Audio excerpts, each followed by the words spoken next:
So what I have here is a miniature version to scale of the parts of a jacket pattern with a hood and a pair of shorts.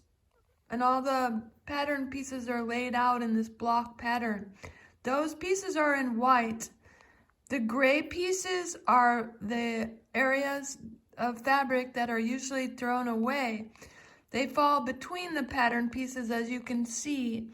For me, I'm calling this the gold mine area because this area can be mined for garments that are unseen. I'm going to construct garments from the gold mine area by taking these stacks of same shaped pieces, which you can see an example of right here. This is a stack of same shaped pieces. I'm going to take them and sew them together with the long end next to the other long end, and then these other shapes can get sewn together on one part or either side.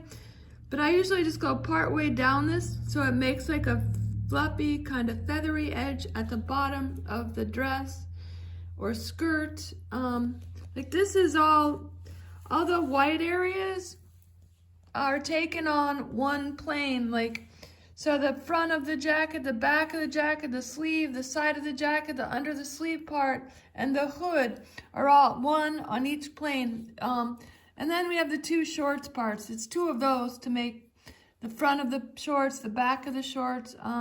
Yeah, so this jacket is laid out to take 2 layers of each, where the other one, depending on the width, like if this piece is 1 inch thick, I'm gonna need to use like 30 some or 40 depending on the shoulder width or the tube that I want to make, because I'm gonna construct the cylinders out of these.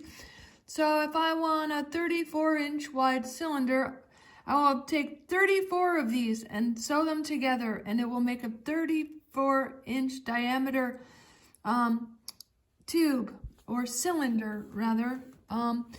This piece is a stack of same shaped pieces, and for this I noticed, and I found this before relatively commonly in the off-cut fabric, so I take one for the front, and then the mirror image can go on the other side. Gosh, doesn't that oddly look like a little dress? And then I would make another, the front and the back, the same. Boom, boom. So that makes a front and a back. Let's see the diameter of that waist. 1, 2, 3, 4.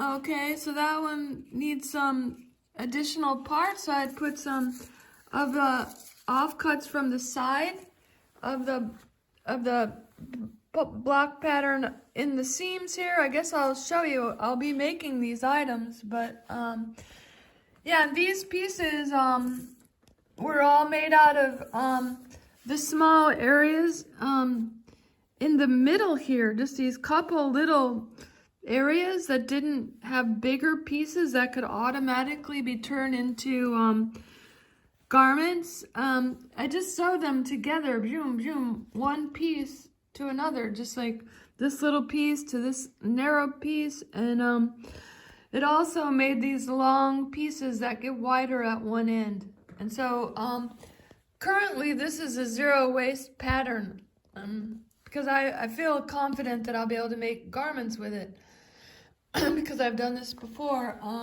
Also, this in the factories is automatically thrown away. That's the part that's cut off the outside edge.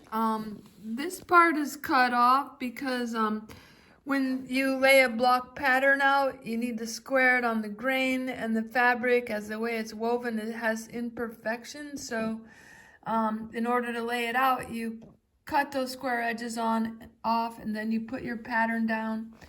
I did them all on the same piece, so I'm going to be making fabric with this, I can actually make a dress with these long narrow pieces. I just create a cylinder with a spiral technique. Just take that long piece and make it into a circle, and I go down and down and down and go around. It makes a tube, it makes a cylinder.